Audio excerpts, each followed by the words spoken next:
Olá, internauta ligado no facebook.com/, Jornal Repórter Diário. Uma ótima tarde para você. Seja bem-vindo mais uma vez ao RDTV, a plataforma de vídeos do Repórter Diário aqui na internet. Como você sabe, toda sexta-feira é dia do Rastilho Online, é dia de resumir o que aconteceu aqui na semana na região do ABC Paulista, com os pitacos da equipe do RD, dos convidados e seus, a partir da caixa de comentários dessa live. Eu sei que tem muita gente compartilhando, curtindo o vídeo, porém, se você quiser participar também ativamente dele, é só deixar sua opinião e sua pergunta aqui na caixa de comentários. Vamos começar pela equipe do RD, como a gente faz sempre aqui, apresentando o Samuel Boss. Boa tarde, Samuel. Tudo bem? Boa tarde, Carlos. Boa tarde ao internauta, aos vereadores. Obrigado por participar do nosso rastilho. E hoje nós vamos aqui dar pitacos, como você disse. Exatamente. E aqui do meu lado esquerdo, os vereadores. Primeiro, o vereador de São Bernardo do Campo, Julinho Fusari, do PPS. Boa tarde, Julinho. Tudo bem? Boa tarde, Carlos. Boa tarde, Samuel. E boa tarde ao vereador aqui também. Espero que nós possamos aí contribuir aí. Também vamos dar os nossos pitacos, né? É importante, né? Tem muita coisa acontecendo essa semana aqui no ABC Paulista. E ali na ponta, o vereador de Diadema, Ronaldo Lacerda, do PT. Ronaldo, boa tarde. Boa tarde, quero dar boa tarde, agradecer o convite aí. Boa tarde, Samuel, boa tarde, Carlos. Espero debater aqui bastante com o meu companheiro aí de vereança, né? E é isso, eu não para contribuir, tentar discutir a região, que é muito importante. A conversa já foi boa aqui, os bastidores, vamos ver se a conversa também vai ser boa aqui no ar. Verdade, foi boa. E eu já começo com a pergunta, onde está Alckmin? A sua pergunta retórica de toda semana, cadê o Alckmin? Depois nós vamos falar sobre isso. Tá bom. A gente vai começar pelo setor de economia, na verdade, que é essa semana a SIGA ABC, que é a Associação de Construtoras Imobiliárias Administradoras da região do ABC Paulista, promoveu um encontro chamado Construindo o Grande ABC, que falou um pouco sobre o setor, e isso acabou levando os políticos também a esse evento, porque foi debatido ali a forma que a política poderia ajudar a alavancar o setor imobiliário, que na verdade vem também com o setor de construção civil, que é um dos que mais dá impostos assim, para o poder público. E nos últimos anos a arrecadação dos municípios vem caindo vertiginosamente, apesar do boom de apartamentos, de condomínios que teve nos últimos anos. Eu queria perguntar para vocês, apesar dos vereadores serem mais da questão de fiscalização, mas como vocês veem esse boom de pessoas que chegam aqui na região do ABC Paulista, querendo um lugar mais tranquilo, um lugar mais barato do que a capital para morar, porém também precisa de serviços básicos que às vezes não são tão bem feitos aqui na região. Em todo o Brasil, na verdade, tem um problema grave em todo o Brasil, essa questão de serviços básicos. Como vocês veem essa situação? Isso acontece em todos os municípios do ABC, eu acredito que em todas as cidades. Falta de planejamento, né? Essa é a verdade. Todas as cidades, principalmente as cidades grandes, e São Bernardo a gente pode constatar, todo o grande ABC tem se tornado cada vez mais vertical, e o impacto disso é que, infelizmente, muitas vezes se liberam muita obra, estão se verticalizando as cidades, e isso não é acompanhado com um planejamento urbano, né? Não se constrói mais escolas, não se constrói mais hospitais. A gente vê, eu acredito que é um problema de todas as cidades do grande ABC, né? Esgoto, por exemplo, rede de água, você constrói um condomínio onde uma região chegam mais 2, 3, 4 mil pessoas para morar naquela região e não é mexido na rede de saneamento básico, não é mexido na estrutura do bairro, da localidade para atender toda aquela demanda. Mobilidade urbana, problema que é enfrentado por toda a região. Então, infelizmente é uma falta de planejamento, e talvez uma falta de planejamento. Aí já entra a questão do consórcio, né? Esse consórcio foi criado, esse consórcio intermunicipal. Talvez é uma discussão para se fazer pensando no grande ABC, tinha que ter, de repente, feito uma discussão no consórcio. Quando é para aumentar impostos, o consórcio conversa, sentam à mesa ali e rapidamente todos eles acertam uma tabela do ISS, aumentando os impostos para cima. Na hora que é para planejar a cidade, para planejar o grande ABC, infelizmente, falta diálogo entre os prefeitos. E Ronaldo, no caso de Diadema é um caso mais evidente, porque Diadema é a maior densidade demográfica aí do estado de São Paulo, então ali é um problema que cada vez cresce mais. Nós recebemos nos últimos anos aí praticamente 36 mil pessoas a mais na cidade, criando colapso no trânsito, em toda a rede de atendimento da cidade. Agora isso, acho que essa coisa do planejamento urbano, acho que não se limita só a discutir nas cidades, nós precisamos de uma integração mais regional, é o que a gente vem conversando muito e Diadema está na contramão de tudo. Nós podemos ter divergência do consórcio, mas é um aparelho importante, né? E para nós, inclusive vereadores, cobrar que tem ações mais decisivas nessa discussão, nesse debate das políticas regionalizadas. Agora, o que nós não podemos é sair do consórcio, colocar que o consórcio não tem um papel como foi a cidade de Diadema, né? O prefeito resolveu sair do consórcio pela cabeça dele, sem debate, sem discussão, inclusive com imposição na Câmara, com rolo compressor. Então é isso, acho que nós cada vez mais, né, nós precisamos debater a origem, né, nós precisamos fazer um debate lá para trás, por que as pessoas estão saindo do campo, como que está a questão da discussão com o Estado da reforma, né, agrária, a gente precisa levantar alguns debates que estão esquecidos na sociedade. Né? Não é só, por que não, os grandes centros, as regiões metropolitanas estão cada vez mais recebendo essa população? Tem problemas de outras origens que, infelizmente, não é debatido pelo Estado, os prefeitos não estão debatendo e nós precisamos fomentar e abrir esse debate, que aí nós vamos ver a causa onde que está para a gente poder fazer política para as pessoas voltar para as cidades de origem e a gente também planejar melhor a cidade. É uma questão de falta de infraestrutura. Né? Eu vejo, quando coloca construindo o ABC, o pessoal sai da capital para... Na verdade, a gente tem uma grande especulação imobiliária que foi montada no Grande ABC há uns anos para cá, onde uma hora essa bolha vai estourar, né? Porque você pega Mauá, a cidade de Mauá, por conta do Rodoanel, uma casa que antes valia 150 mil reais, o valor venal, e ela vale 150 mil reais, colocaram um viaduto que chama Rodoanel, ela vale 400 mil reais. Isso é uma especulação, ela não é um valor real, né? A partir disso, então, as construções são feitas partindo do princípio desse tipo de especulação. Aí você tem lá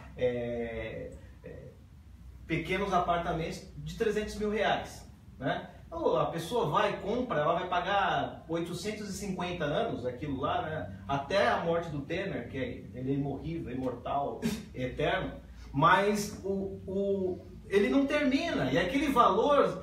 Né? A prefeitura arrecada sobre aquele valor da especulação e aquele cara que mora ali dentro, ele não tem de fato aquilo como um valor real, porque ele não vai conseguir vender, né? Essa é a grande questão. Os construtores, aí você pega as construtoras do ABC, eles estão com o estoque cheio, porque não conseguem vender mais. Porque na época que se vendeu, era a época que se abriu crédito no país, há cerca de uns 6 anos atrás, que foi no final do governo Lula, que aí abriu crédito para a questão imobiliária, se vendeu muito, aí o setor imobiliário cresceu, né? Você tinha crédito para a classe média, e aí você teve uma venda. Hoje, tudo isso acabou, né? E a especulação continua, né? Como que você vai resolver esse problema, né? Você vê, é só andar na São Bernardo, Diadema, Mauá, São Caetano, que você vê grandes obras paradas.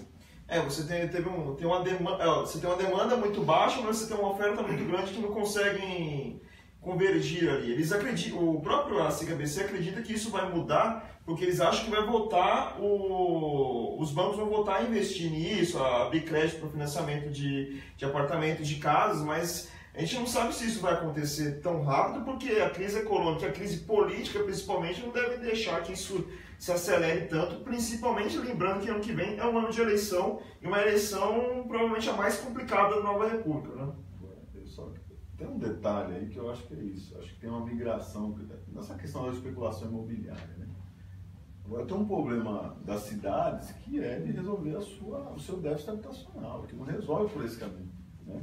Então você pega Diadema, 36 mil pessoas novas na cidade, mas de quantos vieram de outras cidades? Né? Nós não resolvemos o problema do déficit habitacional da cidade, que é a demanda mais de baixa renda, né? De baixa renda. Então esse debate, né, ele é importante, principalmente também para trazer essa questão de como as cidades vão solucionar o problema da população de baixa renda. Estão aí... Que é o que mais usa o serviço público, exatamente, o que mais usa, e na verdade estão se ofertando, né, moradias de outra faixa de renda que não é da cidade, né? Então migra pessoas de vários locais e vem atrás, de repente é atrativo, se faz a propaganda, é atrativo, as pessoas vêm de outras regiões da cidade, principalmente São Paulo veio muito, né? Então acaba tendo esse... Agora, eu acho que essa política, essa forma, ela vai virar uma bolha, como você falou, vai virar uma bolha, ficar insustentável, e esse modelo não se sustenta só de abastecer o mercado imobiliário com produção de moradia para uma faixa de renda que está perdendo, né? Uma camada da sociedade que está perdendo renda, né? É verdade, o Brasil hoje, né, só não tem crise para a Rede Globo com o governo Temer. A crise está aí, o nível de vida, o padrão de vida do brasileiro está piorando cada dia, né? O custo de vida está piorando e não vai ter mais, né, esse cliente, essa clientela toda que lançava ali em 1 mês, 2 meses acabava. E a verticalização tem outro problema, que a pessoa que sai, ela acha que está saindo do aluguel e ela entra em outro, que a gente tem um condomínio que é ajustável todo ano, e se naquele prédio morar só 10 pessoas, o condomínio vai ser dividido entre os 10, e ali você tem Então uma pessoa acha que sai do aluguel e na verdade ela entra numa coisa sem fim, né? Que nunca vai se acabar aquele valor e sempre reajustando. Eu até queria aproveitar, o Ronaldo ele falou de moradias populares. No caso de Diadema, você tem pouco espaço para construir moradias populares, os terrenos são pouquíssimos, os que tem são áreas de proteção ambiental, até tem o sítio Joaninha, que é um bairro do extremo sul, tem um problema grave, porque uma parte dá para construir, outra parte não, só que as pessoas querem construir na parte que também não pode. São Bernardo agora teve a ocupação perto do terreno perto da Scania, que também resultou em outro problema, que é um terreno que está lá há anos vazio e não se fez absolutamente nada com ele, poderia ser um terreno de moradia popular. Falta esse planejamento do poder público, até a longo prazo, para conseguir resolver esses problemas, né? E cada vez mais vai aumentar essa fila de pessoas que precisam de moradias populares e os governos não estão fazendo nada. Mas, como o Ronaldo disse, o problema lá, eles não conseguiram enfrentar a falta de moradia populares para as pessoas de Diadema, e acabou migrando, muita gente foi morar, comprar apartamento lá em Diadema, pessoas que não eram de Diadema. A invasão que aconteceu em São Bernardo do Campo, a princípio, eu digo isso seguramente, porque estive lá nas imediações desde o início, seguramente mais de 90% das pessoas que lá estavam, e hoje seguramente mais de 80% das pessoas que lá estão, não são de São Bernardo do Campo.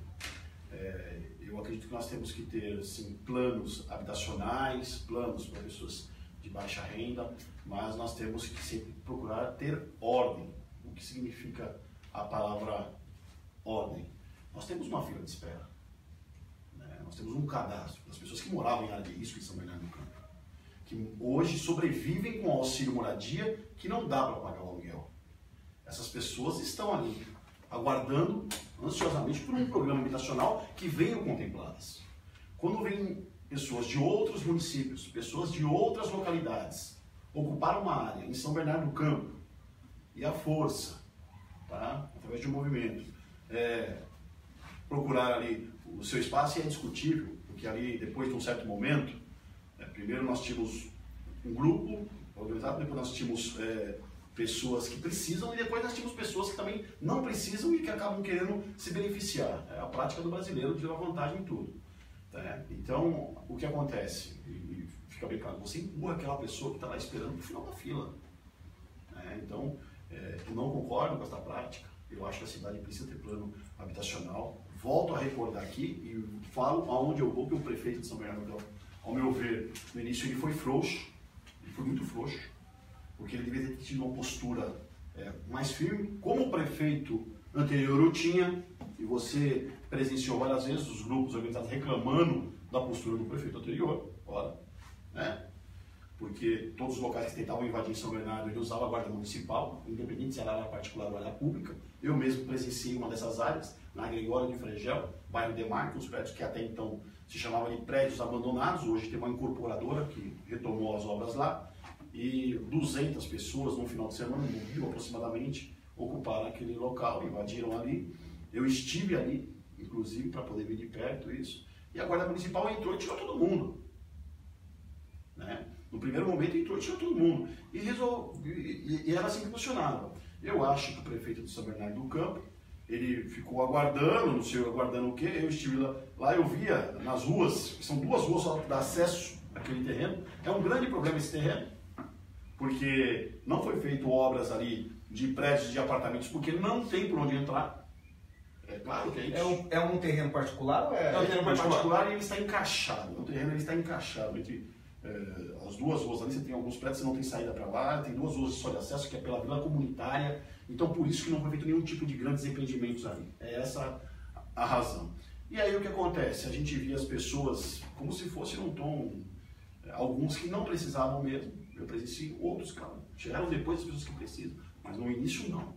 E o prefeito assistiu tudo de perto, essa ocupação sem fazer barreira alguma. Engraçado, ele não pode tirar o direito de ir e vir das pessoas, mas ele fez isso no pós-balsa. No pós-balsa ele não colocou barreira para as pessoas que são pagadores de impostos, as pessoas que têm ali sua documentação em dia. Ele colocou barreiras para as pessoas chegarem até sua casa. Ele colocou a Guarda Municipal revistando o trabalhador quando vai atravessar a balsa. Olha, por que ele não fez isso nessas 2 ruas que davam acesso à ocupação? Ele foi frágil, ele foi frouxo. E hoje a cidade vive o que vive. Hoje deu repercussão nacional, tem artista envolvido, deu uma grande repercussão e hoje o problema é outro. Será que ele não somou errado? Antes de continuar, só algumas participações do pessoal que está nos acompanhando, Larissa Marina, José Carlos Pires, Leila Almeida, parabenizando ao vereador Ronaldo, o José Carlos Pires parabenizando o Julinho, Zulamar, Jorge Lima também parabeniza o seu trabalho, Jorge Garcia está participando aqui também, está chegando muita participação, né? Simone, Lúcia, Fernando Lacerda, Mira e Maria Aparecida. Eu só queria, dentro do que você falou, sobre... É um problema seríssimo a questão habitacional, a gente já está nesse assunto ainda, sobre a ocupação que acontece, porque assim, geralmente a ocupação é feita de forma política, mas tem pessoas que precisam e que realmente acredita que o seu anseio da moradia popular vai acontecer através dos atos políticos, né? Aí nós tivemos a participação do prefeito, do ex-presidente, mas também a gente pode imaginar, né, que na cabeça do Orlando Morando, o ato seria uma soma política que poderia servir contrariamente aos interesses do que ele vê que é o PT, né? Que ele ainda tem o PT ali, a todo momento ele vê Luiz Marinho na frente dele e tal, e talvez ele imaginou que fosse isso, né? Só que a gente tem que lembrar que a moradia popular é parte do Estado de São Paulo, né? O Estado de São Paulo tem como obrigação fazer... Brasil, que às vezes é recurso federal, às vezes é recurso estadual. E a prefeitura cede o terreno, tenta encontrar uma solução, mas como eu disse no início, eu não sei onde está o Alckmin, né? Ele veio lacrar um posto há uns tempos atrás, né? Tem o João Trabalhador, o Alckmin lacrador, veio aí, lacrou um posto, nunca mais apareceu. Tem 4 prefeitos do PSDB na região, não aparece no consórcio, não resolve o problema da Avenida dos Estados, não resolve o problema da habitação, porque eu não vi o que o Alckmin respondeu sobre a ocupação lá, o que ele vai poder fazer ou deixar de fazer, né? Então nós temos um problema aqui que está todo mundo meio que tirando o pé fora, né? E quem quer se aproveitar politicamente, se aproveita. Só essa questão aí primeiro que assim, moradia, né? A moradia não tem fronteira, não deve ter fronteira. O direito à moradia estabelecido na Constituição brasileira não tem fronteira, não tem a cidade aquela, né? Obviamente que o que está acontecendo em São Bernardo não é exclusividade de São Bernardo. A questão tem em São Paulo, tem em Diadema, né, tem em toda a cidade do ABC. Não dá para a gente falar que é uma questão exclusiva de São Bernardo. Impactou mais porque tem um vulto maior. Foi a maior ocupação da história. Os personagens que participaram também. Agora nós temos que ter claro aqui. Talvez seja uma reunião da história, né? Porque ocupação, o que nós vamos tratar como ocupação? São as pessoas que estão cadastradas. Só para me terminar meu raciocínio, nós, inclusive eu estou vereador, nós somos um movimento e vai aumentar. Nós não vamos deixar uma área desocupada nesse país enquanto não voltar a ter política de habitação. Qual é a forma que você vai, né, os sindicatos, você acabou de falar aqui, estão pressionando, estão se organizando para construir grandes empreendimentos para essa classe média alta, né, continuar o seu processo de compra, de venda. E qual é a maneira que os trabalhadores vão buscar sua moradia? Ocupando as terras, né, para forçar o governo a ter política, voltar ao Minha Casa Minha Vida, que acabou nesse país. Ou será que ninguém está vendo? Fazer que o prefeito de São Bernardo tenha política de habitação, porque assim, eu vou falar, nós temos um terreno em São Bernardo, né? Nós estamos tentando aprovar para atender família lá do galpão da ocupação que tem em São Bernardo. Agora, você abominar um modelo de ocupação, e aí você tem um modelo totalmente legal, e o prefeito não aprova também. Que modelo de ocupação que os governantes, principalmente aqui do ABC, querem? Né? Nós temos áreas em Diadema que o povo adquiriu, suou lá para pagar um pouquinho por mês, e o prefeito não aprova os projetos. São Bernardo também, mesma coisa. Nós conseguimos uma concessão do terreno para fazer 1.200 unidades. Vamos ceder ao município quase 500 unidades e o prefeito não aprova. Quer dizer, agora, como que a gente pode discutir, né, habitação? De forma legal, se a burocracia, né, interna da prefeitura é um absurdo, o prefeito não toma nenhuma posição. E aí, quando ocupa, está errado também. Então, não dá. Eu acho que assim, defendemos, vamos continuar, né, investindo nessa política, porque é a única forma, infelizmente, que os governos, né, mudam e começam a atender a política habitacional no Brasil. Não tem outra forma. Não tem outra forma. E é isso, né? Tem oportunista, por isso que quando, né, for atendimento vai ter o pente fino. Né? Tem o Cadastro Único Nacional, tem as políticas que vão ser adotadas de cadastramento, para que aqueles que, né, estão ali para aproveitar daquela questão, né, estão aproveitando ali daquela ocupação, vão sair fora, não vão ter direito. Nós precisamos tratar com seriedade, sim, a demanda, é isso, respeitando a cidade também. Agora, como eu falo, a habitação é uma questão regional, não tem mais, Diadema não tem mais terra, como se falou. Como que as pessoas vão lá? Tem pessoas que trabalham lá em Diadema, né, e moram em São Bernardo, e vice-versa, né? Então não dá para tratar como uma questão, olha, é a cidade A, a cidade B. Acho que é uma questão regional, por isso que eu falo que foi um erro do prefeito ter saído do consórcio, e acho que é isso. Diadema não tem mais terras, as terras são dentro de mananciais. As pessoas, pela necessidade, tem áreas de mananciais que estão ocupadas e a prefeitura está fazendo vista grossa.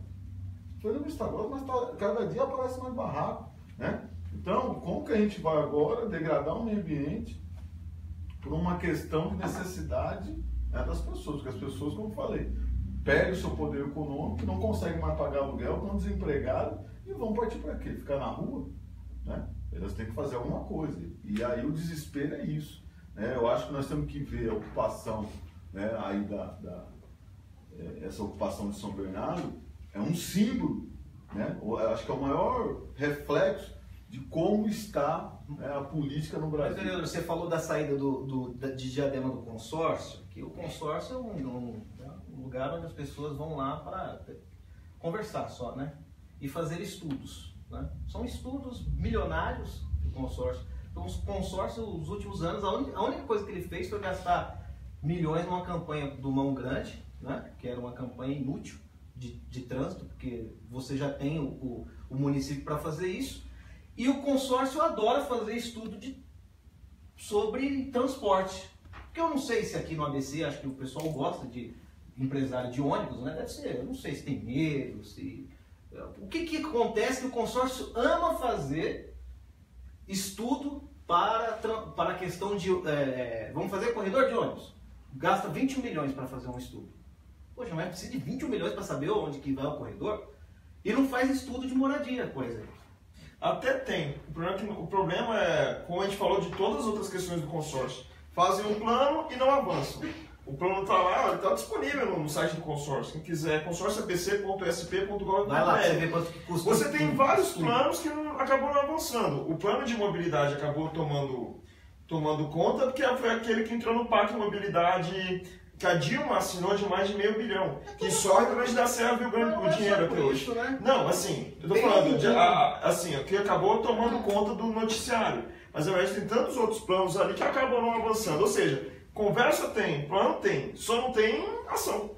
Eu acho que tem o do Mão Grande. Então, eu acho que o papel... A ação do Mão Grande foi boa. O papel do papel, ele tem que saber qual é o papel do consórcio. É formatar políticas, né, regionais, e acho que ele está fazendo o papel. Eu acho assim, por exemplo, Diadema recebeu, vocês sabem, alguns anos atrás, a Dilma teve aqui no Paço de São Bernardo, né, numa ação do consórcio, que assinou convênio com várias cidades. Nós assinamos o convênio de 2 núcleos, do maior núcleo, Marilene, Vila Popular, de 75 milhões de reais para a questão de urbanização.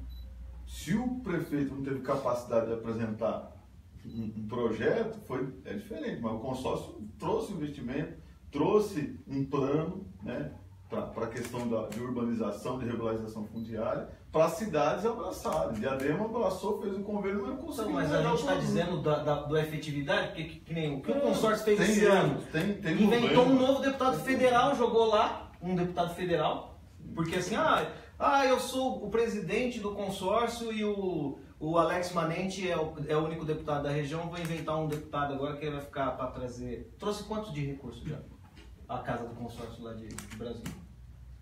Então assim, está politizado. A saída de Diadema foi uma ação política, não foi uma ação de política pensando na região. Foi política, eu não gosto do... O modelo do consórcio... Queria ser o presidente. O modelo, mas eu acho que não é só isso. O modelo do consórcio é bom, a ideia é boa.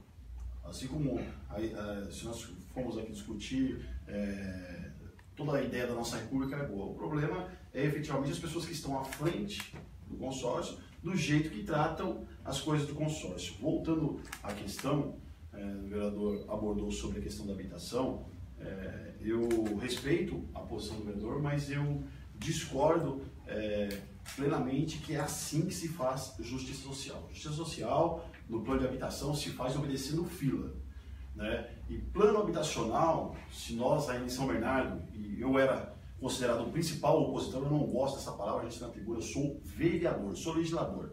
Eu acho que as principais prerrogativas de um parlamentar é fiscalizar. As prerrogativas do parlamentar é fiscalizar, cobrar o serviço público de qualidade, fazer leis e aprovar o orçamento. Eu vou cumprir com todas elas enquanto estiver no parlamento. E ser xingado na rua, independente, né? Seja o prefeito. Né? Eu fui considerado o principal opositor ao governo Marinho e hoje o principal opositor, ou o único opositor ao governo Orlando Morando.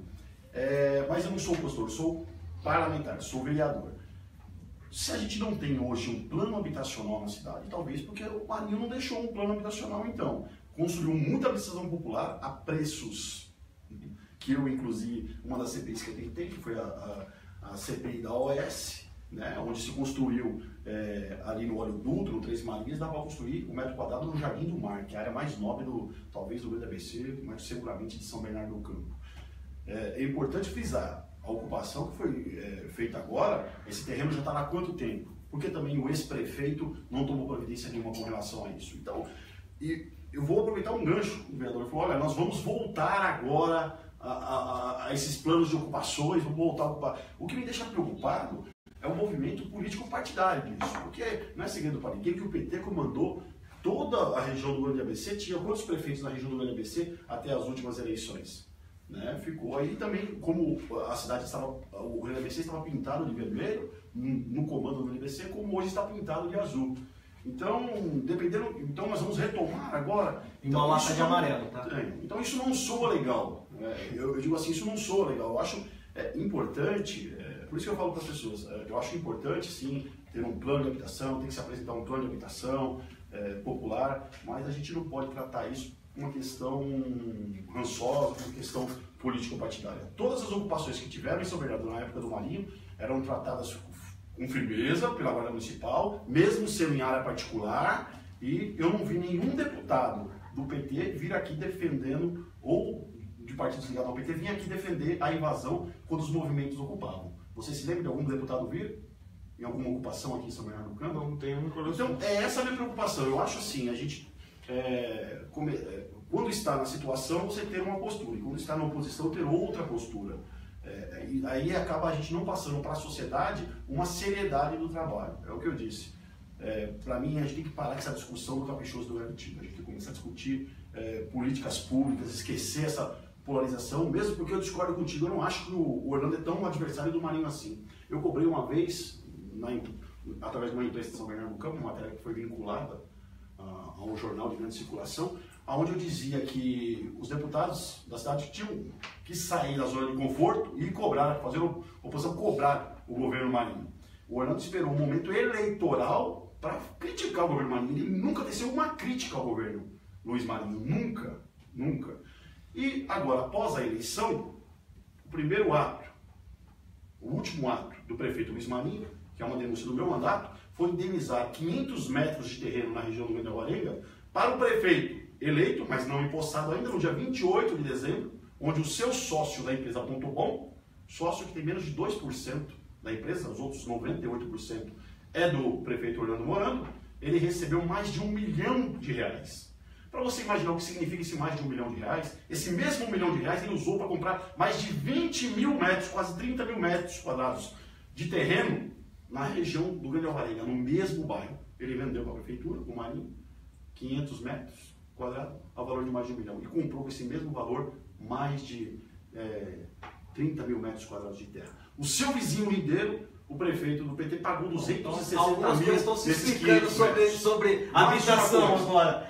Mais uma coisa, o prefeito Orlando Morando, que dizia que existia uma série de fraudes, irregularidades e corrupção no governo Luiz Marinho, ele abriu todas as gavetas. Até agora ele não fez nenhuma denúncia ao Poder Judiciário sobre o governo Luiz Marinho. Então é preocupante isso. Eu acho que muitas vezes essa é uma discussão, uma briga para a população ver, porque efetivamente não tem briga. Quantos metros de terreno que ele comprou? Recentemente, agora no Las Palmas eu estive lá, comprou através de um leilão, tá? E esse leilão está sob júdice, como se deu esse leilão, está sob júdice, aproximadamente aí 30 mil metros de área. Pagou R$1.300.000 e aprovou na Câmara Municipal. Votei a favor do projeto, porque até estranhei, ele estava vindo mão e chamei a atenção a questão do ITBI, você se recorda disso? Sim. Eu falei, o prefeito pode criar uma confusão aqui na cidade, como é que você aprova? Para quem comprar o imóvel por leilão, de forma judicializada, você vai pagar o seu ITBI em cima daquilo que você pagou no imóvel. Só que você que comprou regularmente o seu imóvel, você vai pagar o ITBI em cima daquilo que os técnicos da Secretaria de Finanças dizem que vale o seu imóvel. Ora, são dois pesos diferentes para a mesma medida. E aí, claro, quem tem comprado muito imóvel de leilão em São Bernardo do Campo tem sido a Ponto Bom. O prefeito Orlando Morando, muitos desses já estão cadastrados por mim e com alguns valores declarados muito abaixo do valor venal. É uma outra discussão essa. Só queria esclarecer, se você me permitir, Sim. primeiro que é o seguinte, assim, o movimento, né, de moradia, ele está falando da falta, da ausência de projetos habitacionais, da ausência de políticas públicas para habitação, né? E aí, hoje, os governantes, quem está no poder, está voltando atrás da política e forçando os movimentos a partir para esse campo. Não é... O governo Marinho teve muito investimento em política de habitação, por isso que não teve tanto movimento nesse aspecto. E porque tinha uma política que envolveu os movimentos, que atendeu, né, por mais que possa se questionar valores, isso, aquilo, mas foi um governo que fez muito. Né? Se a gente pegar a Vila Ferreira, né, pelo amor de Deus, é uma outra cidade, né? Não dá para se negar os investimentos que foi feito. Então tinha política. Minha Casa Minha Vida chegava nas pessoas, chegavam até as cidades. Minha Casa Minha Vida de São Bernardo, o primeiro está sendo feito agora, não tinha Minha Casa Minha Vida. Todos eles são Minha Casa Minha Vida, né?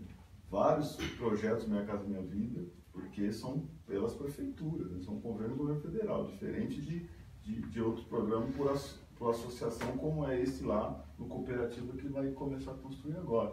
Então, assim, a gente vai saber, né, de São Bernardo quanto foi bom a administração do Marinho agora, daqui 4 anos, quando as pessoas veem o desastre da administração, né, do Morando. É a mesma coisa em Diadema, né? Hoje tem muitas pessoas que sentem saudade do Marinho. Um terreno assim, né? o sobrenome dele cabe perfeitamente, né? Morando mesmo. É. Onde morar. E o nome da empresa? O nome da empresa, Ponto Bom. Assunto aqui vai longe. Se a gente for, a gente vai ter o que temos aí, final da Rodrigo? tarde. A gente vai para outro assunto aqui, que é a manchete aqui da versão impressa do RD essa semana. Santo André é campeã em arrecadação de iluminação. Nós fizemos um levantamento, o Bruno Coelho, que é repórter aqui do repórter Grande Bruno. do RT, ele fez um levantamento sobre quantas cidades vêm arrecadando na CIP, né, que é a contribuição de iluminação pública. Ele pesquisou por 4 cidades: Santo André, São Bernardo, Diadema e Mauá. Eu tenho os números aqui. Só Santo André é responsável por 54 milhões do que foi arrecadado entre essas 4 cidades, ou seja, 57% do total.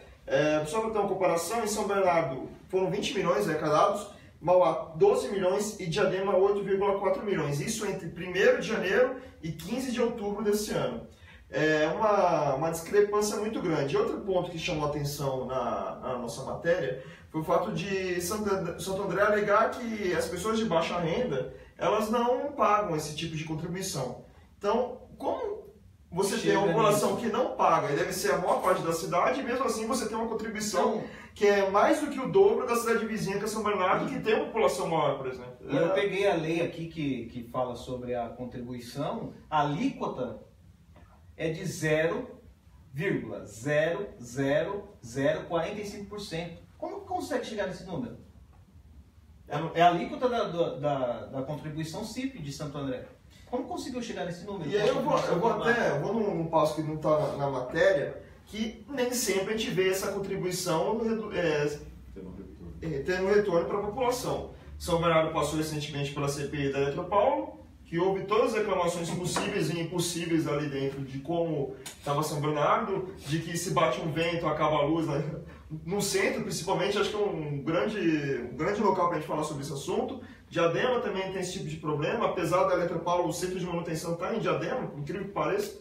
Mas quando o poder público finalmente vai tomar tenência de fazer com que essa contribuição vire algo útil para a população? Porque é um dinheiro gigantesco que vai para o bolso da Eletropaulo, que também chega no bolso da prefeitura e nada é feito.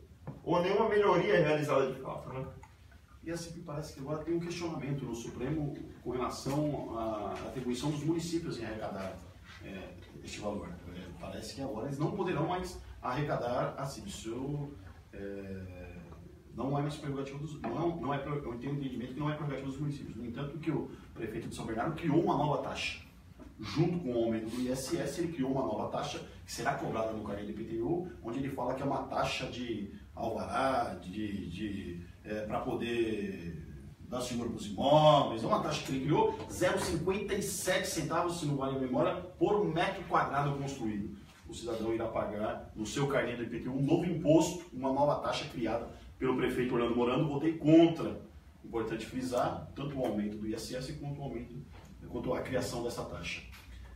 Criou-se também lá agora um fundo para poder administrar isso, para poder gerenciar esses recursos. É importante frisar que São Bernardo do Campo... Mas ele vai pagar quanto que é? 57 centavos? 0,57 por metro quadrado construído. Ele tem 30 mil metros lá, ele vai mas pagar tem 15 mais mil, nenhum tá? construído. Tá bom, já vai dar uma investida lá. É importante frisar que ele tem investido bastante em área de manancial, ocupado muito terreno em área de manancial. Talvez seja para fazer compensação ambiental e construir árvore. Talvez ele tenha demonstrado lá com a população do pós-valsa que ele defende o meio ambiente. Então talvez ele vai plantar muita árvore ali nesses terrenos que ele está comprando. Orlando plantando. Espero que não construa mais mercado. Ele tem 3 mercados em área de manancial em São Bernardo do Campo. E aí, São Bernardo ficou conhecido como a cidade do estado de São Paulo que tem o maior índice de corte de fornecimento de energia elétrica. São Bernardo? São Bernardo do Campo. Agora, é importante frisar que a CPI ela fez o enfrentamento, o questionamento à Eletropaulo e é inegável que nós vimos algumas ações da Eletropaulo na cidade. Foi feito muita troca de postes, de isoladores, então realmente foi feito algumas intervenções na cidade, não só o centro, principalmente os bairros da periferia da nossa cidade também sofriam muito com a queda de fornecimento de energia elétrica. É claro que a gente vai sentir se houve melhora ou não com o decorrer do tempo. A nota triste que fica da questão da CPI é o prefeito Orlando Morando, com a CPI ainda em curso, ainda não havia sido feito o relatório, nem apresentado o relatório da CPI, ele fez uma confissão de dívida com a Eletropaulo, onde ele fez um acordo de parcelamento e pagamento daquilo que se devia para a Eletropaulo. Se nós tínhamos uma CPI em curso, nada mais do que justo, ou talvez o melhor critério a ser adotado, espera-se o relatório da CPI, ver qual o prejuízo que a Eletropaulo trouxe ou traz à população de São Bernardo do Campo, para você poder colocar na balança a dívida que nós tínhamos ali, e aí sim poder fazer uma confissão de dívida, chegar no encontro aí de quem deve para quem, mas ele, antes de se findar a CPI, ele fez uma confissão de dívida e acertou o parcelamento e o pagamento à Eletropaulo. E Ronaldo, no caso do Diadema tem a PPP agora da iluminação que foi aprovada esse ano, com muita polêmica, que ninguém sabe para onde vai essa história. Pois é. Então, eu acho que essa taxa, na verdade, a Eletropaulo, sempre foi difícil essa questão da iluminação pública na cidade. Nós tínhamos até uma reivindicação mesmo para passar para os municípios para poder estar mais perto das gestões, para poder discutir. Agora, chegou, passou para cidades, e cidades continuam o serviço pior e começaram a ver uma forma de arrecadar. Né? E para onde vai esse dinheiro que a gente não sabe. Né? Lá em Diadema foi proposto agora, né, a PPP da iluminação pública, e a gente está esperando os próximos passos para ver o que nós vamos fazer. Né? Na verdade foi aprovado sem debate nenhum, sem discussão nenhuma. Né? Vamos lá, isso tem que ser dessa forma. As empresas, né? A empresa, né, que vão participar dessas PPPs, a gente não sabe, né? A origem, não foi debatido com ninguém, não sabe. Enfim, é muito obscuro todo o processo. Então, cada vez mais a gente vê, olha, é mais uma forma dos governos se apoderarem de uma verba que não está sendo retornada para a população. Essa é a minha verdade. Nós temos uma população de Diadema com 200 e poucos núcleos habitacionais, né? Então, quer dizer, principalmente nessas áreas de difícil acesso, essas áreas, a iluminação não funciona bem. E é a parte da segurança. Exatamente. Aqui em Santo André, o que chama a atenção é uma empresa que gerencia, né? Que é a... Sim. Eu não vou lembrar de cabeça. É a Tervan. Tervan. Que eu me lembro bem que foi o Aidan que fez assinou, né? E na época nós tínhamos um vereador que era oposição ao Aidan, né? Que bateu muito nessa questão da Tervan, que chamava Paulo Serra. Na época ele era Paulinho. Aí ele bateu muito, aí quando o Grana ganhou, que os dois estavam no mesmo caminhão, iam discutir, vamos tirar a Tervan. Aí, de repente, sentaram lá e a Tervan continuou. Né?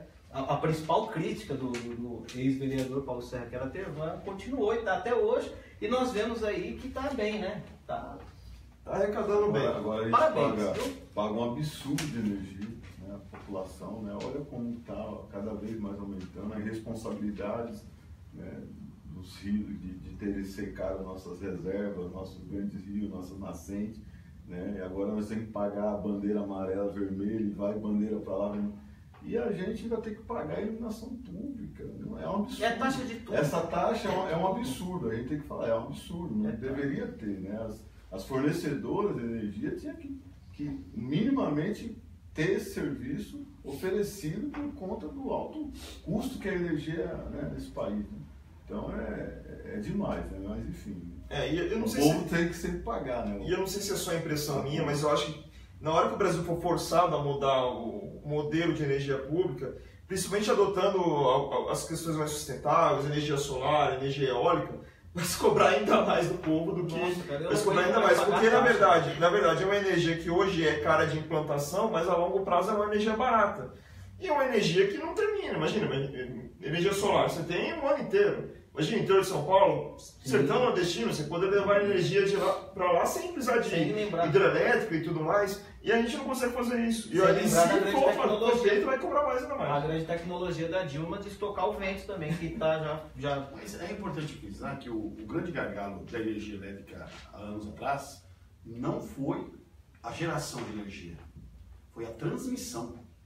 Nós tínhamos geração de energia e nós não tínhamos transmissão, porque o governo federal não fez a parte dele, que era a questão da transmissão de energia, e o grande gargalo não era a geração. Passou a ser geração quando nós tivemos aquele período de seca, aquele problema mas era a transmissão. Então, aí nós vamos entrar numa discussão de políticas públicas. Faltam políticas públicas sérias, não é verdade? Incentivos, e aí vamos falar de incentivo fiscal, né? Tecnologias limpas, como, por exemplo, você falou sobre energia solar. Por que não na construção de um prédio, se você for sustentável, se você usar da sua própria energia, você tem uma redução dos seus impostos? Quer dizer, falta uma discussão mais ampla e a nível nacional de políticas públicas que venham falar sobre esse tema também. Senão, e a gente que paga, porque assim, a termoelétrica começou lá, não pergunta pra gente se quer ou não, eles já empurram pra nós, pra gente pagar. A gente não aguenta mais pagar, é taxa do cartão de crédito, é taxa não sei o que, é o cara que faz malabarismo na rua, a gente tem que pagar a taxa que ele fez malabarismo na rua. Não, tá difícil, cara. Não, tô sabendo que vocês não vão pagar mais a questão também.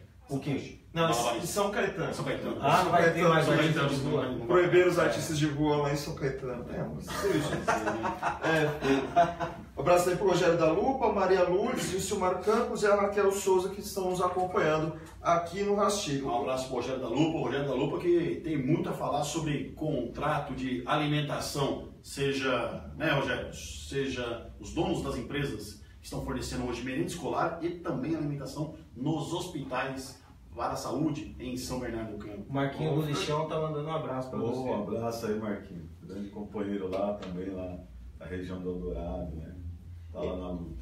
E outro assunto que também está aqui na versão impressa do RD é sobre a taxa de criminalidade aqui no estado de São Paulo. Outra taxa que a gente ia pagar, cara. Calma. Agora são números apenas. Quer dizer, números apenas, mas números bem complicados de se falar.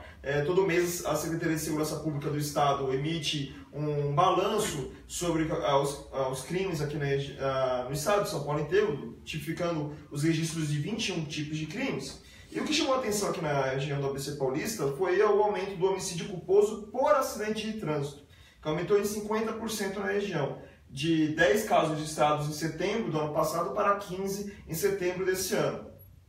E eu acabei fazendo essa matéria sobre essa taxa e fui atrás dos números que tem o Infociga. O Infociga é um sistema do governo do estado que fala sobre os óbitos e os tipos de acidente que ocorreram de mês a mês. Ele começou nesse ano de 2017. E o Infociga registrou uma queda no número de óbitos de 25 para 20 entre agosto e setembro.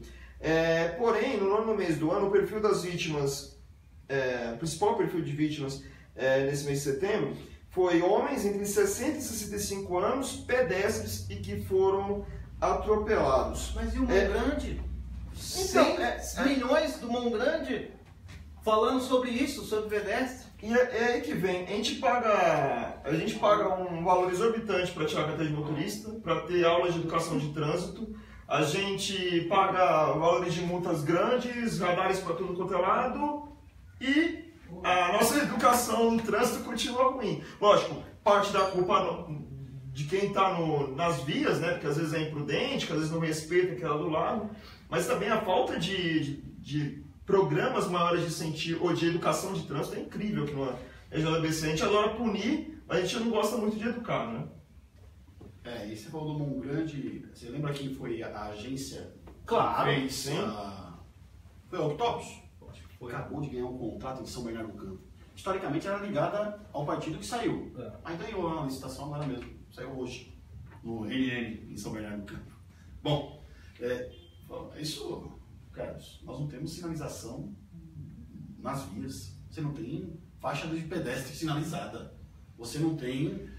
Quando foi inventado os radares, se dizia que esse dinheiro arrecadado seria para quê? Para a educação. Educação no trânsito. Aí eu pergunto, São Bernardo do Campo, só até o mês passado, já arrecadou mais de 20 milhões de reais, com multas e autuações. Quanto desse valor foi ou será empregado em educação e trânsito? Zero, nada.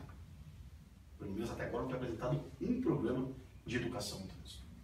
Não é segredo para ninguém que, principalmente o combate que eu tenho feito em São Bernardo do Campo, lá na questão dos radares móveis, eu sei que efetivamente não é só os radares móveis que são os grandes arrecadadores, mas são os maiores arrecadadores.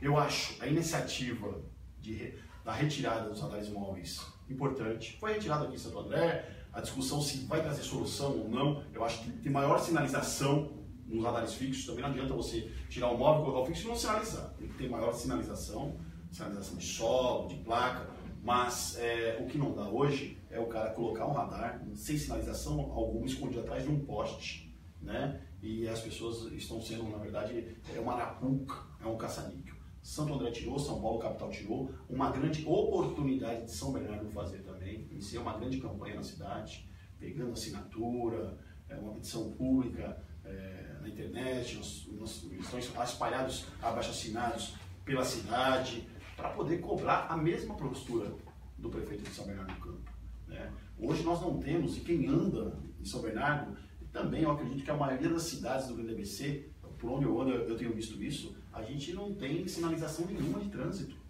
Parece a Índia. Falta placa, falta sinalização de solo, falta tudo, né? Então, claro, e aí você diz, muito também isso junto com a negligência do motorista, mas tá, nós vamos falar da negligência do motorista, porque falta realmente, mais uma vez, a reciclagem. O cara perdeu a carta, que tamanho que é essa reciclagem? Que forma se dá essa reciclagem? Né? Então, mais uma vez nós vamos entrar que falta, mais uma vez nós discutimos o quê? Políticas públicas, também para o trânsito. Ronaldo?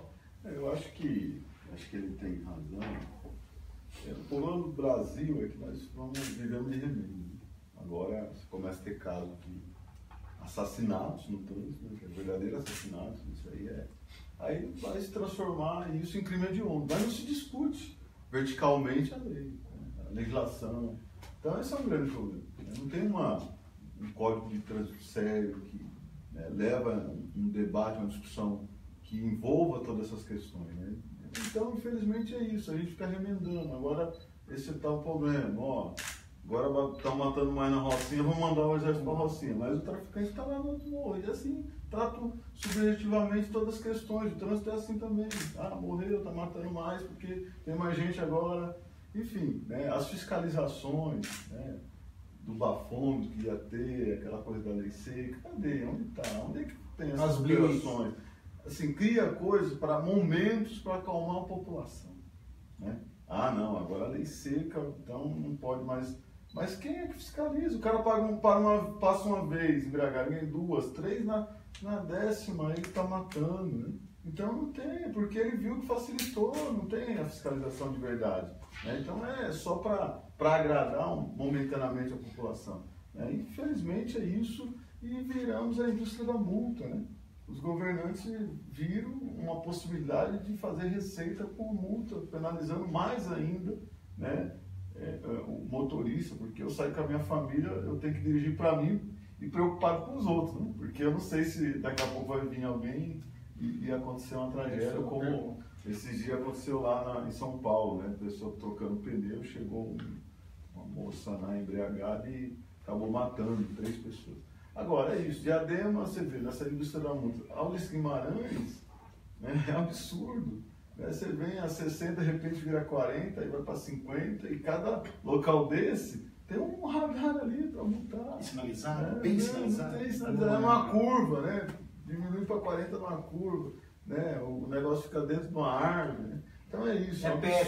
Pede radar. Por que então será? É isso. Agora... Por que será que bem no domingo nós temos a CMD Demarque, Rota dos Restaurantes, quem vem pela rodovia, volta da Serra, pela rodovia Imigrantes, usa ali a CMD Demarque para voltar de Santos. Porque bem no domingo nós temos um radar móvel ali.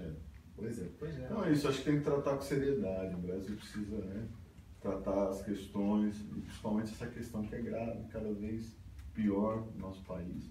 Mas tratar uma legislação que se adeque à nossa realidade, que seja mais punitiva, né? Que motorista Que eduque, né? Que eduque, E quando nós vamos punir o poder público também, não é verdade? Mas é isso, exatamente. Porque a educação é isso. A educação como é que faz educação? Se você está recebendo tudo isso que o vereador falou aqui. Poxa, o radar era para fazer campanhas educativas, né? Campanhas, mais que a gente tem aí, o Mão né? Grande. O Mão Grande, né? Mr. Irmão, lembrei o dele. Mr. Irmão, mas... Não, o Mr. Irmão, mas a mão dele era grande.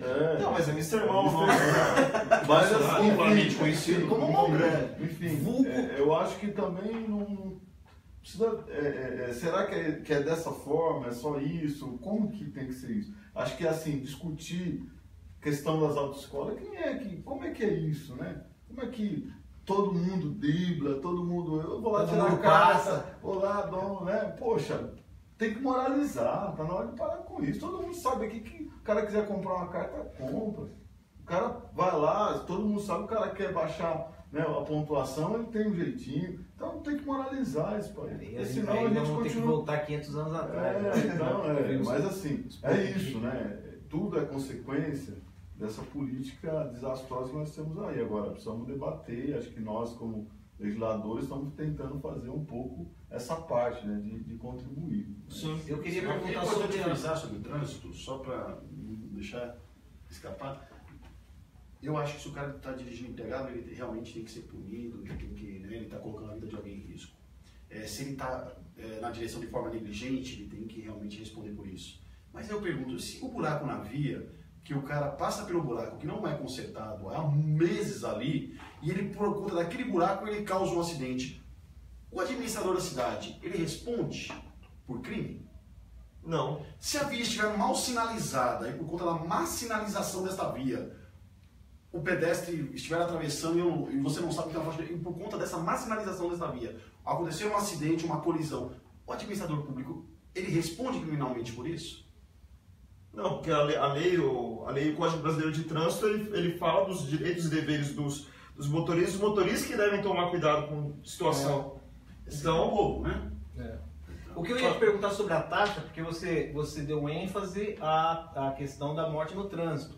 Mas no geral, como que ficou a taxa de criminalidade? Então, mas aumentou também outros crimes, furtos aumentou 8%, aumentou em 25% estupro, 20% estupro de vulnerável. 25%. Assim, mas o caso do estupro até é explicável porque vem aumentando também o número de registros.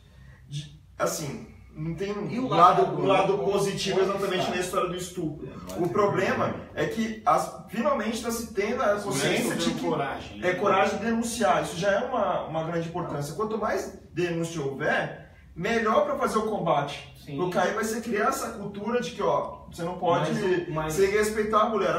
A via é pública, a mulher não é pública. Então você tem que pensar. Mas o que eu queria saber, porque a gente focou no trânsito, mas pelo jeito aumentou tudo.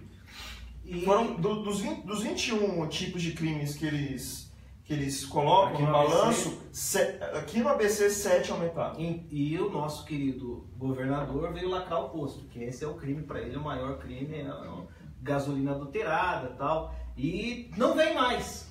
Eu quero saber onde está o Alckmin com 4 prefeitos aqui nesse grande ABC, que ele não dá mais a cara, ele não quer mais falar sobre a questão da saúde, que está um caos, ele não quer mais falar da segurança, que aumentou estupro.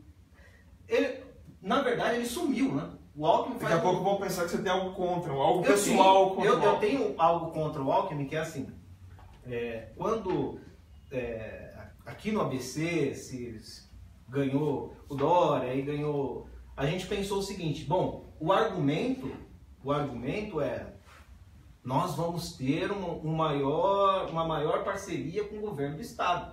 Era isso que todos os prefeitos do PSDB falavam, né? Que o Alckmin ia aqui todo final de semana tomar café na casa do Orlando Morando, né? Que o Paulinho Serra iria comer cachorro-quente com ele toda quinzena.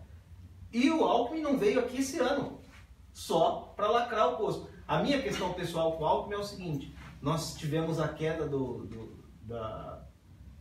da ponte, que aí se responsabiliza o município, mas não responsabiliza a avenida que liga até a capital, né? Nós temos a questão da saúde pública, que está um caos, que aí todo mundo reclama do prefeito, mas nós temos também os hospitais estaduais, que repasse, todo mundo tem que fazer, principalmente a questão do câncer e tal. Nós estamos falando da segurança aqui, que aí a GCM tem que sair para a rua para trocar tiro com o bandido, que não é a função dela, né? E aumentando, a minha questão pessoal com o Alckmin é, o cara simplesmente, ele, por conta de uma eleição presidencial, ele sumiu. Algo de se pensar, né? Algo de se pensar. Deixa eu ir para o outro assunto aqui. Os servidores em Diadema entraram em estado de greve. Eles estão lutando contra a não mudança contra a mudança do Estatuto do Funcionalismo, que está sendo proposta pelo prefeito Lauro Michels, que segundo o Sindicato dos Funcionários Públicos, o Sindema, ele vai tirar uma série de direitos que eles têm nessa mudança de lei. Como o prefeito não deu uma resposta dizendo que vai deixar de lado essa proposta, então os servidores entraram em estado de greve, ou seja, a qualquer momento, se houver uma movimentação do governo Michels para votar esse projeto na Câmara, eles entram em greve definitiva. O Ronaldo estava lá na Câmara ontem, teve uma sessão abarrotada de gente, abarrotada de funcionários ali. Na verdade, vocês vereadores estão assim, vendidos, porque está na mão do governo. Ele está com o projeto, ele que vai protocolar o projeto ou não, e ele vai ter que se virar com a base para ver se vai aprovar ou não, porque de resto vocês só podem aguardar as definições, né? Na verdade, é lamentável, né, a proposta apresentada pelo prefeito de alteração do estatuto e na lei orgânica da cidade. Primeiro que só a forma que o prefeito fez essa alteração, sem discussão, sem diálogo com o servidor, sem diálogo com o funcionalismo, com o sindicato, já é algo assim de você reprovar, né? E depois disso ele deu um momento sinalizar que quer um diálogo para ouvir mudança, ouvir proposta. E fora isso também é discutir como a lei de responsabilidade fiscal determina. Você estourou o limite prudencial da folha, então o que você tem que fazer? Começar a fazer uma reforma, né, de cima para baixo. Então vamos discutir a questão dos cargos comissionados, vamos discutir se dá para reduzir secretaria. A reforma administrativa. A reforma administrativa que eles tanto, né, prometeu nas campanhas, diminuição de cargo comissionado. Então agora isso daí não tem mais funcionalidade. Agora é que o trabalhador paga a conta, né? Agora é tirar. E aí é reduzir a quarta parte, né, aumentar a quarta parte, que hoje é 20 anos, para 25 anos, né, que é um absurdo, né? O biênio, né, que é o biênio, vira triênio limitado no percentual de 30%. Né? Então, assim, o regime do funcionário público já é diferente do regime, né, da CLT. Então, ele já tem desvantagem. Então, tudo isso foi para contemplar essa desvantagem de não ter fundo de garantia, não ter outros benefícios, né, que a CLT, né, estabelece. Então o prefeito está tratando como se o funcionário público, né, tivesse várias benéficias, né, por isso que ele vai cortar, que não é verdade, não é verdade. É uma conquista, mas é uma conquista de direitos, né, essas questões como quarta parte, como biênio, para tentar balancear, né, junto com o trabalhador da CLT. E hoje o funcionário público, né, ele está abaixo, né? Lógico que tem alguns patamares que estão, mas o funcionário ali, a maioria do funcionário está abaixo com um trabalhador numa empresa. Então o poder, né, a grade salarial dele está muito baixa. Então não dá para ainda ele perder mais, né? Então acho que está correto, o sindicato, né, foi para a rua, mobilizou e criou um grande tensionamento na base do governo, né? Porque nós tínhamos há um período atrás um outro grupo, né, que era o G12, né? Daqui a pouco se dissolveu, foi 5 para a base do governo, e agora estão passando por um teste aí, né, para ver se vão, e aí já, ontem a nossa reunião foi mais demorada do que a Assembleia dos Funcionários, né? Porque não tem entendimento. A maioria da base não dialogou, não conversou e não tem consenso em mudar. Se tivesse consenso, já tinha vindo, né? O Lauro não voltou atrás, né? Ele já estava com o projeto pronto, né, da mudança da lei orgânica, não entrou na casa porque esses vereadores da base chiaram, né, reclamaram, falaram, não, aqui não vai entrar. E nós estamos numa reunião na prefeitura e o secretário de gestão falou bem claro, não, vamos mudar a lei orgânica depois. Quando a lei orgânica já estabelece a quarta parte. Já na lei orgânica, se você muda a lei orgânica, você já quebra isso e aí abre o caminho, a porteira para a mudança do estatuto. Eu acho que é um erro, né, uma vergonha, né, apresentar isso, no momento que os trabalhadores estão perdendo tanto, apresentar um projeto dessa natureza. Eu acho que, né, o prefeito deveria, né, aí tá fazendo outro tipo de reforma. Mas ele que é não tem administrativa. reeleição, você tem que pensar nisso. Não tem reeleição, não pode fazer maldade. Tem autorização. Mas acho que ontem foi esse cenário, eu acho que os funcionários tiveram uma vitória, porque, né, acho que a Câmara assumiu, né, a responsabilidade, o prefeito jogou para a nossa casa a responsabilidade de um erro que ele fez, de uma mudança sem dialogar, e jogou para nós, para cima da gente. A gente segurou, falando, olha, aqui não vamos votar nada enquanto não ter o diálogo, enquanto não tirar, né, essas questões aí que tira direitos. Né? Nós não vamos votar nada que tire direitos dos funcionários. Nós queremos uma reforma administrativa. É isso que nós vamos esperar do prefeito da cidade, que mande para a nossa casa, para a Casa de Leão, uma reforma administrativa que diminui as secretarias, que diminui cargo comissionado, aí a gente pode dialogar. A gente tem esse problema em todas as cidades. No caso do Minas é um problema até mais grave, né? Porque ele já passou dos 54% de gasto com funcionalismo, o que rege a lei de responsabilidade fiscal, então já chegou a 58%, então ele está numa enrascada muito grande, sabe-se a Deus como vai ser resolvido. E outros municípios também aconteceu esse tipo de problema. Santo André teve que passar por uma reforma administrativa. São Bernardo está sendo impedida pela justiça de fazer a reforma administrativa, apesar, assim, reduziu ali mais ou menos o número de secretarias, mas não oficialmente. As secretarias, algumas ainda existem por conta disso. Ele não pode mandar essa reforma para o legislativo para começar a cortar de fato os cargos da prefeitura, principalmente os comissionados. Então, a gente vai ter que esperar essa situação se resolver lá só na frente. Não pode. Mas esse limite não faz essa reforma, né? Mas essa reforma já poderia ter sido apresentada antes dessa determinação judicial. Foi falta de vontade política de apresentar, de fato, uma reforma administrativa. Diga-se de passagem, não houve conversa alguma com o Sindicerv. O Sindicerv que perdeu muita força por conta dessas várias eleições, que até hoje não se sabe, no final da história, se realmente quem ganhou, se foi legítima a eleição, porque foram tantas eleições feitas ali do Sindicerv em São Bernardo do Campo, e paravam na justiça todas elas, né? E hoje o funcionalismo, não sei se sente representado hoje pela atual diretoria. O prefeito tinha falado que ia dar 5%, depois ele voltou atrás e disse 2%, agora está dizendo não deu nada, passou a data base. Quer dizer, o prefeito tem...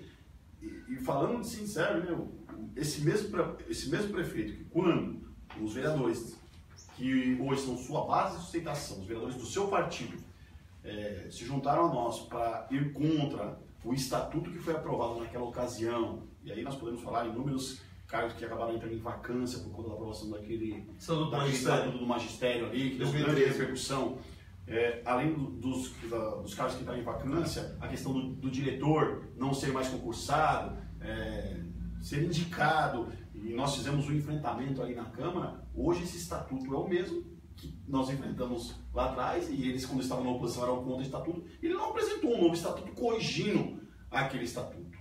Na verdade, assim como eles votaram contra a tabela a questão do ITBI, votaram contra o ISS, e ele disse que corrigia a tabela do ISS, o que ele fez foi aumentar. Por isso que eu falo, a falta de seriedade, as pessoas não se sentem representadas hoje pelos agentes políticos, não se sentem representadas hoje pelas pessoas que estão no poder, porque no discurso na prática é outro. Eu ia falar que no caso do ABC inteiro, nenhuma cidade ainda propôs o reajuste dos funcionários públicos.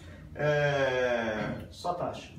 Só taxa. No caso de Diadema, por causa da lei de responsabilidade fiscal, nas outras cidades mesmo, porque pelo menos alegam as prefeituras por causa da questão da crise econômica. E até falando bate um pouco nessa história, para terminar essa parte política aqui do rastilho. O Sindicato dos Trabalhadores em Empresas Ferroviárias de São Paulo anunciou que no próximo dia 1º de novembro haverá o início da greve para os trabalhadores que fazem as linhas 7 e 10 da CPTM, ou seja, atingindo diretamente aqui a região da ABC Paulista, que é cortada pela linha 10 da CPTM. Eles alegam que não foram atendidas as suas reivindicações de reajuste salarial e outras tantas coisas. Então, a partir do dia 1º de novembro, greve. Então, você que for pegar trem já na próxima quarta-feira, já se prepara para pegar outro tipo de transporte público, outro modal, porque... no caso, né? Muito provavelmente, porque não vai ter jeito. O cara sai de Rio Grande da Serra para ir para São Paulo, ele só tem helicóptero. Ciclovia, pô. É ciclovia, bicicleta,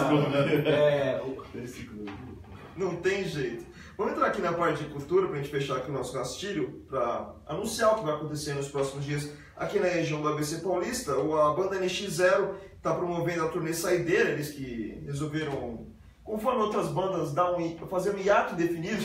Eles existem ainda? Existem, só que agora eles estão indo. Agora é oficial. Agora é oficial, não vai existir mais. Eles vão fazer um show no Clube Aramaçã em Santo André neste sábado às 22 horas. Ingressos de R$ 35 a R$ 120.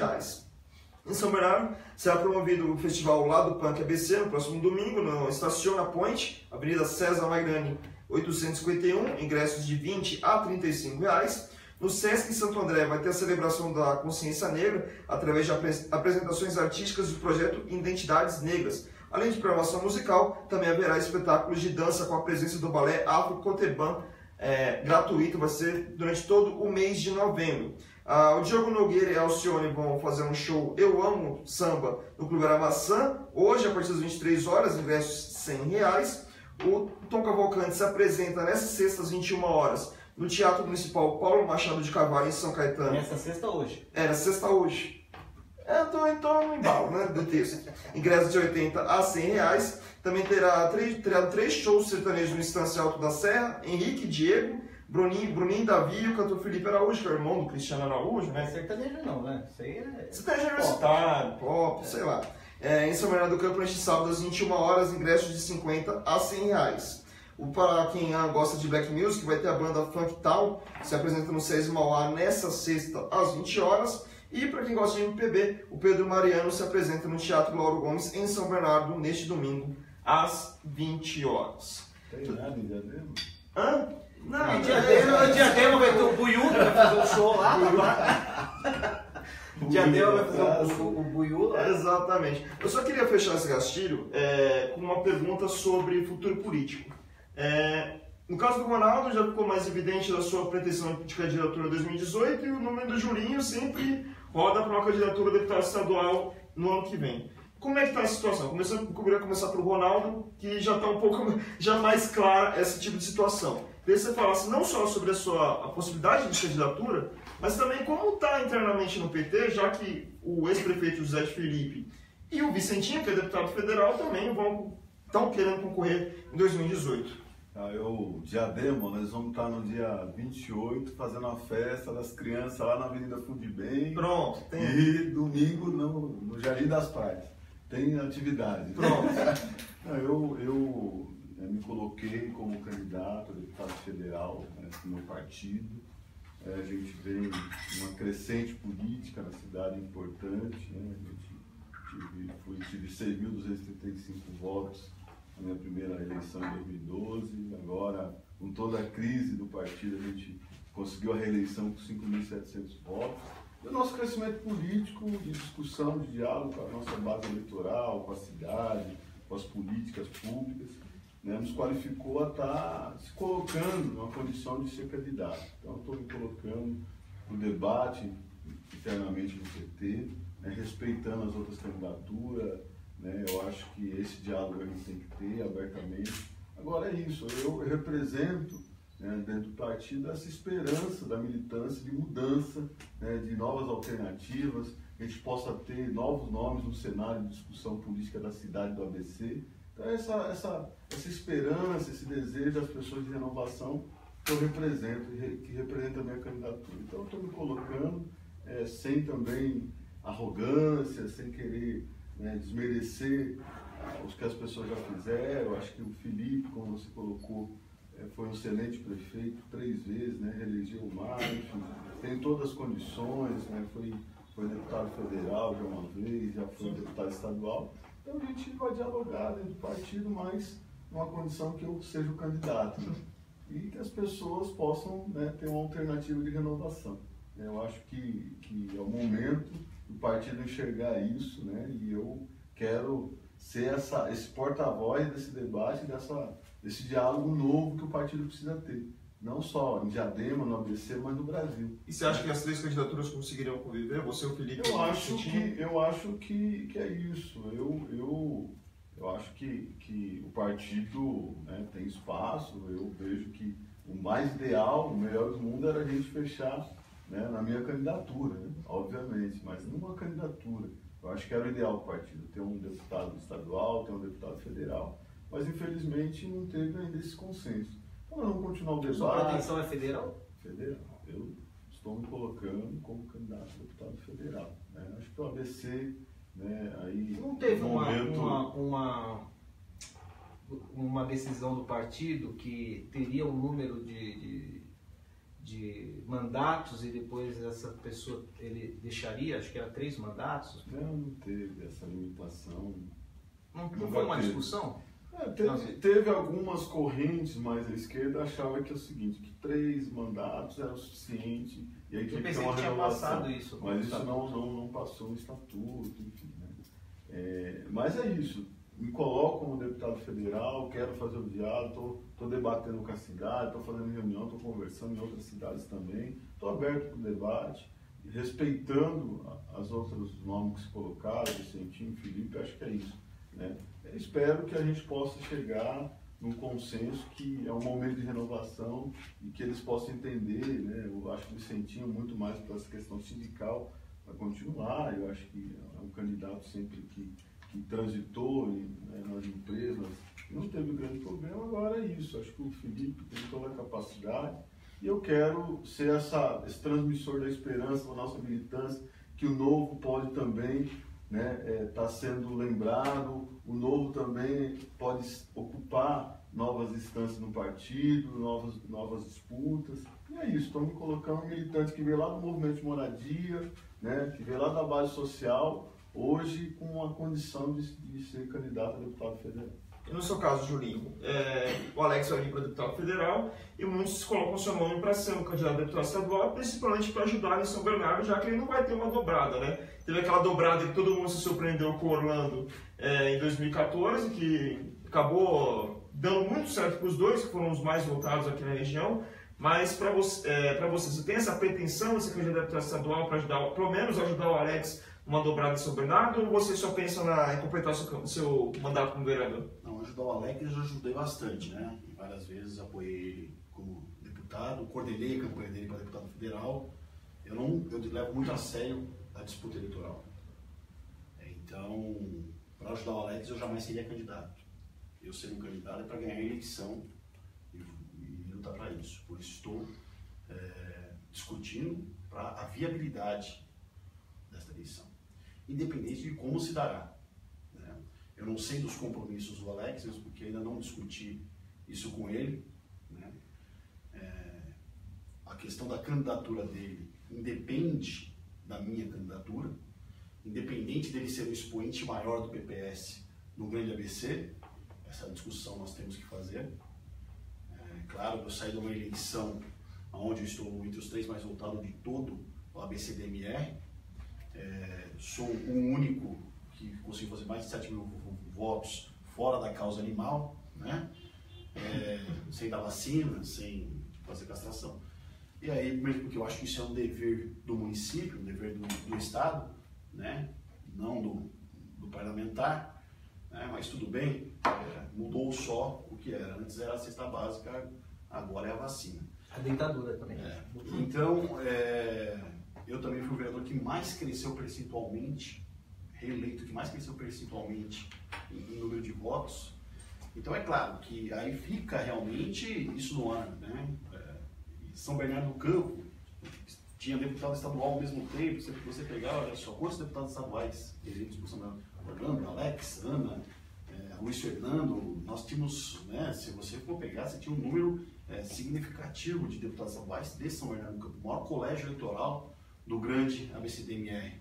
E nós temos hoje o Luiz Fernando, mas não temos a Ana do Carmo, que será, parece candidata federal, ela tem anunciado isso. Será as pretensões dela. Então, o Barney, desculpa, falhou a memória.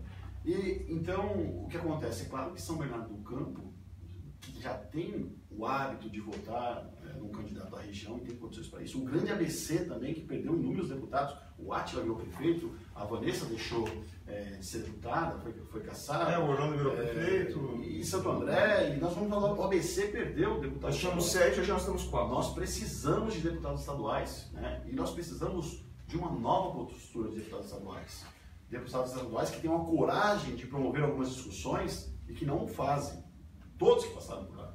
Por exemplo, nós vamos continuar com a aprovação continuada no estado de São Paulo? Será que não é esse, de repente, o problema?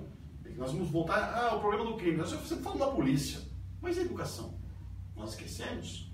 A polícia é o final, e o meio, o início. Porque a polícia corrige, mas lá atrás. Nós vamos discutir a questão das escolas, do jeito que estão. Quer dizer, nós precisamos de um deputado, realmente, que vá lá para fazer essas discussões. Que vá lá para promover o debate. E isso a gente não tem visto, né, no decorrer dos anos no grande ABCDMR. Nós vemos deputados que utilizam de obras feitas pelo governo do estado, muitas vezes para autopromoção. Poupa tempo, tem uns 15 pais. E aí tem problema de identidade. O Rodonel, tem deputado que construiu o Rodonel, né? Não foi nem o governador, o deputado. Né? Outros que trouxeram o metrô até hoje não chegou. Então, assim, eu acredito que nós temos muita coisa para se debater. Eu me sinto preparado para esse desafio, mas eu sempre falo que essa vontade não pode ser sua, tem que ser da sociedade. Né? E no momento oportuno, hoje nós estamos sentindo isso na rua, seguramente, eu falo para as pessoas que me acompanham, o momento que a política vive, onde o político é xingado nas ruas, onde o político é cobrado, ignorado.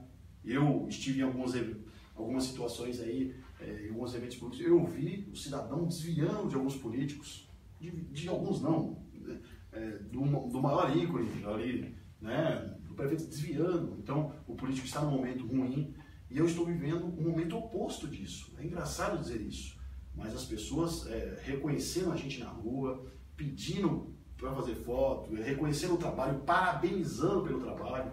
Eu, agora há pouco, eu cheguei aqui, o cidadão que fica aqui embaixo, na portaria aqui, ele disse para mim, Juninho, estou vendo seus vídeos, estou gostando do seu trabalho, aqui em Santo André. Então, eu acho que o momento do meu mandato, o momento do meu trabalho, eu que fui com uma reeleição, com todo este crescimento, mantive a minha postura, a mesma postura que eu tive, as pessoas já me conhecem, sabem como eu sou. Então, isso tudo colabora para que eu possa ir alçar novos voos. Mas eu acho que isso será discutido no momento oportuno. Muito bem. Eu não sou candidato, eu não tenho partido. Até porque você está aqui. Eu sou jornalista sem partido, sabe? Não tem a escola sem partido? Eu sou jornalista sem fronteira. Sem partido. Sem fronteira, sem nada, né? Quero que todo mundo saia candidatos novos, né? Porque a gente precisa mesmo de discutir, acabar com essa questão das famílias, sempre as mesmas, nas cidades, os mesmos sobrenomes, a gente colocar gente diferente o ano que vem, renovar aquela Câmara Federal lá, né? Que aquilo ali, pelo amor de Deus, só Jesus na causa. E acho que nem Jesus talvez vai conseguir salvar aqui. Não, na verdade, Jesus ele nem olha para aquilo, ele vai jogar. Ele joga também, né? A Assembleia Legislativa também. Sim, a gente não vê debates na Assembleia Legislativa. Eu não vejo, sinceramente. Eu não vejo o enfrentamento. Às vezes as pessoas falam assim, nossa, mas está tanto tempo o PSDB no Estado, está tanto tempo o PSDB no Estado. Mas será que a oposição não faz o minha-culpa também? Tirando alguns... Mas aí no caso não é só a oposição, nós também na imprensa nós temos que fazer nossa meia-culpa, porque a nossa cobertura em relação ao Alckmin, em relação à Assembleia é muito ruim. O problema é que muitas vezes os deputados da oposição são engolidos, né, pela maioria que tem lá, infelizmente. Sexta-feira eu tive num debate lá na Câmara, na Assembleia, né? Mas é isso, né? O Luiz Fernando promoveu sobre a questão da reforma, né, trabalhista. Enfim, ele tem tentado fazer CPIs, né? Mas infelizmente né, não tem à disposição, inclusive... Aí leva o diálogo com a sociedade. Sabe por que eu falo isso? Porque você acompanha, Carlos, o meu trabalho lá. Eu, quando cheguei na casa, no meu primeiro de altura, os funcionários da casa diziam assim: ó, vereador, você parece Don Quixote. Me chamavam de louco, né? Você, não adianta, o que você está enfrentando. No final, eu provei que eu não era o Don Quixote, né? Eu tinha uma causa. E agora, você vê, a situação piorou. Eu sou impedido de usar a tribuna para abordar qualquer tema. É um absurdo. Eles votam. Eu posso, se eu falar que eu quero falar sobre o sítio do Pica-Pau Amarelo, eles vão votar contra, porque acham que o sítio do Pica-Pau Amarelo pode ser as terras da Ponto Bom. Então, o que acontece, eles não me deixam, e você acompanha os trabalhos, você vê de perto isso, eles não me deixam usar a palavra. E quando até no momento que muitas vezes o munícipe fala, eu vou falar alguma coisa, dependendo, eu vou chegar no tema, ela vai lá e começa a gritar do outro lado para não deixar eu falar. E eu não me dou por vencido. Eu acho que até eles estão me ajudando, porque eu estou levando o debate para a sociedade, para a rua. Eu vou para a rua, vou falar com a população, vou dar transparência do que acontece ali para a população. O problema deles serão eles que vão depois ter que validar novamente, não é? O seu mandato, se o quiserem. E aí explica para a população o porquê que não deixam um parlamentar nem fazer uso da palavra. A gente já estourou bem no tempo, eu só vou cometer uma inconfidência. O Célio Boi visitou a Câmara de São Bernardo há um mês atrás, mais ou menos. Aí teve um caso, não foi nem seu, foi de outro vereador que pediu a palavra e não teve a palavra negada pela Câmara, né? Outra, se não me engano, alguém do PT, acho que foi o Joilson Santos.